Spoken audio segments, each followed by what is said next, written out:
Heidi-ho neighbors! Today we're going to build Jack Skellington's house from Nightmare Before Christmas. It was obviously supposed to be a Halloween build, but it's a bit late. Sorry about that. I really struggled a lot with the terrain tool for this video, as you'll see throughout the whole build. Skellington's house has a few distinct features, one of which is that the house is on like a really high hill with a very skinny base. As you can see in the video, it didn't really turn out that way. I was not able to do the base as skinny as I wanted it to, but I think you'll see, it turned out fine in the end, I think. Another distinct feature of the house is like long winding stairs up to this floating house in the middle of nowhere, and that's what I kind of wanted to create here. Obviously I can't do zigzagging stairs or anything like that, so I just had to kind of fake it, and I kind of elongated the stairs by separating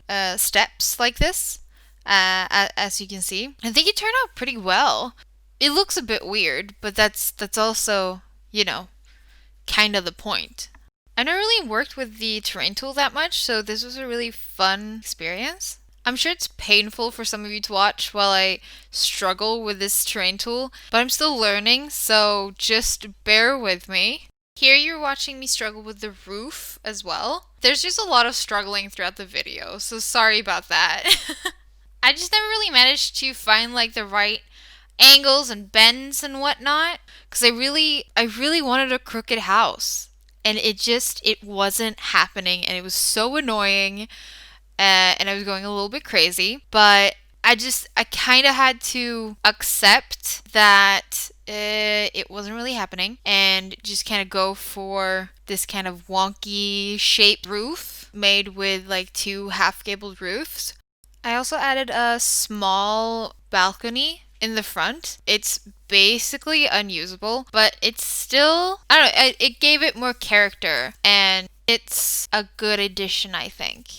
While I did struggle with this build quite a lot, I still really enjoy building these types of houses, like really run down, fixer-upper type houses, which the family kind of needs to renovate as time goes on. I think it's a really fun gameplay challenge to kind of start off with this really rundown house and then renovate it as the family gets more money and gets more of a personality, and then they can put their own touches on it. I love building those types of houses because I think anybody can really take that type of house and then bring it into their gameplay and just make it their own, even if everybody's starting at the same house from the beginning. It's kind of like a shell challenge, but with, more progression. And obviously not everybody likes to play that way, but I really enjoy it, and so I really enjoy these types of houses. Alright, let's get back to the build. So at this point I kind of had like two boxes that didn't really fit together that were stacked on top of each other, and to kind of meld them, instead of having slanted walls like the original house had, I ended up using corbels, which are those like triangular things that are also attached to the tower, because once again it kind of looked like, I don't know, it was floating. The whole build would have been so much easier if I could just slant the walls. I really tried to fix it with like inside out roofs and stuff, but it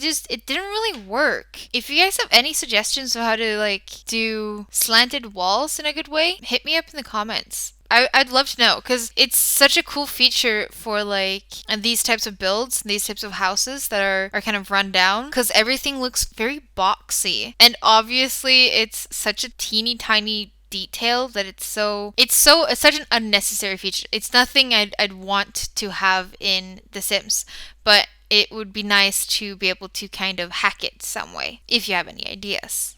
Here I kind of started to form the pumpkin patch graveyard type thing that surrounds the house. Again, this is kind of taken from the movie, and like I just didn't want it to be just, a lonely house in the middle of a field. I'm really trying out the terrain tool here and struggling a lot with like the placement of the pumpkins. I have this problem every time I use the terrain tool for like any place that there's like landscaping and stuff. Like the objects don't really want to stay on the ground. I've not really figured out like the proper workflow with terrain. I'm sure there are mods that make it much easier. Like I've heard of the tools mod. I don't know exactly what you can do with that, but I'm sure it's probably easier than what it's like now. I kind of found that if you place the pumpkin correct and then do the terraforming, then it kind of, I don't know, stays in place, like connected to the ground.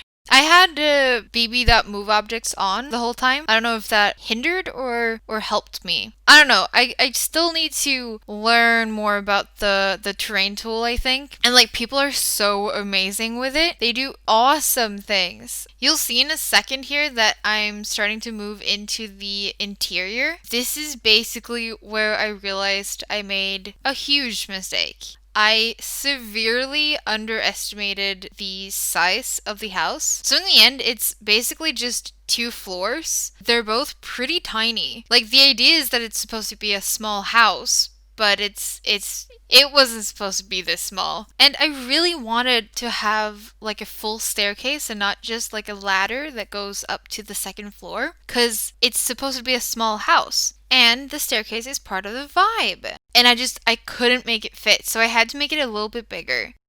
As you guys can hear, I had quite a lot of trouble doing the interior of the place, and there was a lot of small finicky details that I had to change and fix and stuff, and so in the end, function kinda defeat form, because there were a lot of unnecessary features that I wanted to have, like a back door, that I kinda had to reprioritize, because in the end, I am building the house to be used, and so I think it's more important that it has all the necessary functions than actually having a back door, basically.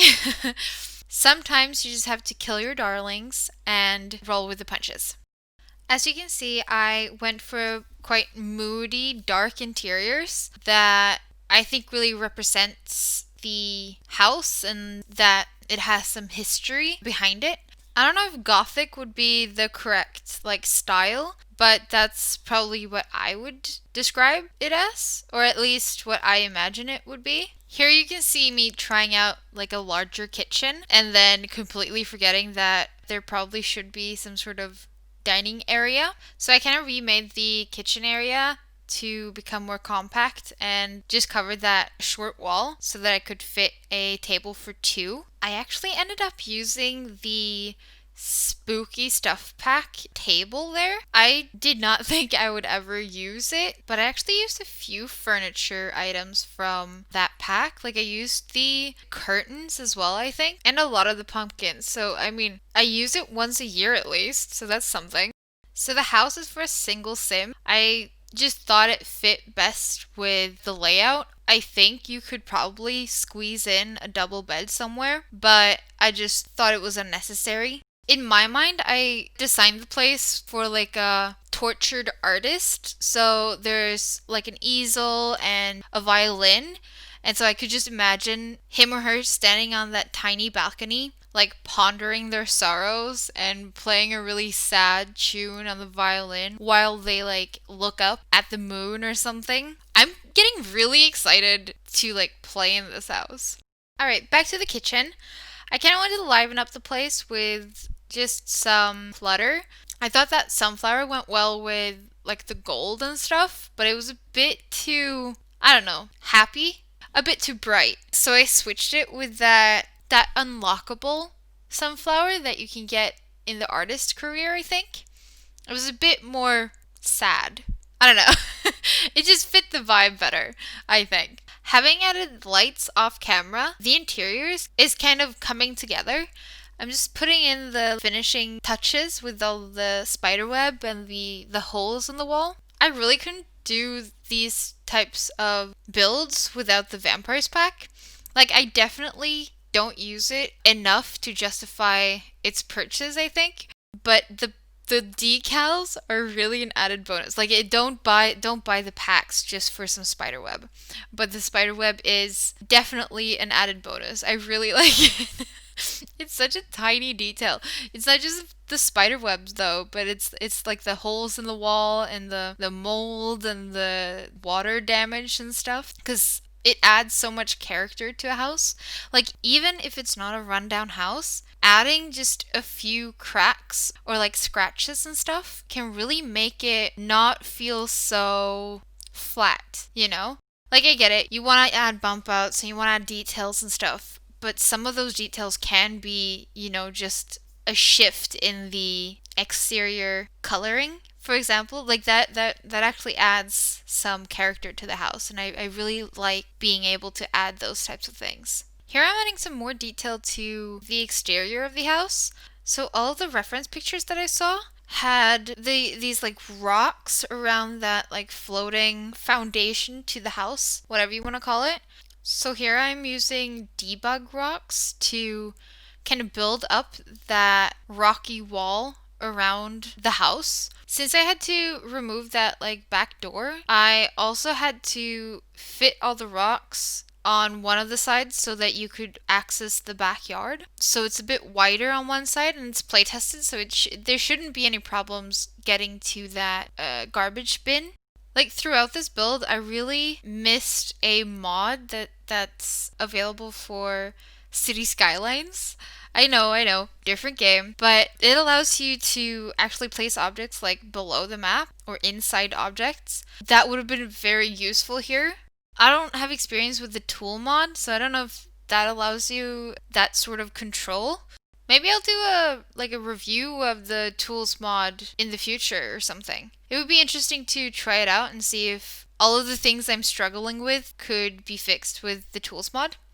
Anyway, sorry about me rambling on in this video. The build is actually coming to an end now, I think. There's not much left to it. There's some outdoor lights and some terrain paint, and that's about it.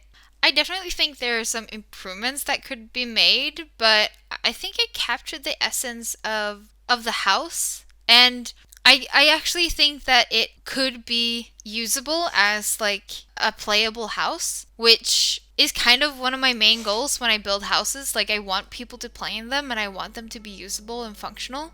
So that's it. That's Jack Skellington's house. I'll put up some screenshots of the interior and exterior at the end of the video. But thanks for watching. I hope you enjoyed it. And don't forget to like and subscribe. And I'll see you in the next video. Bye!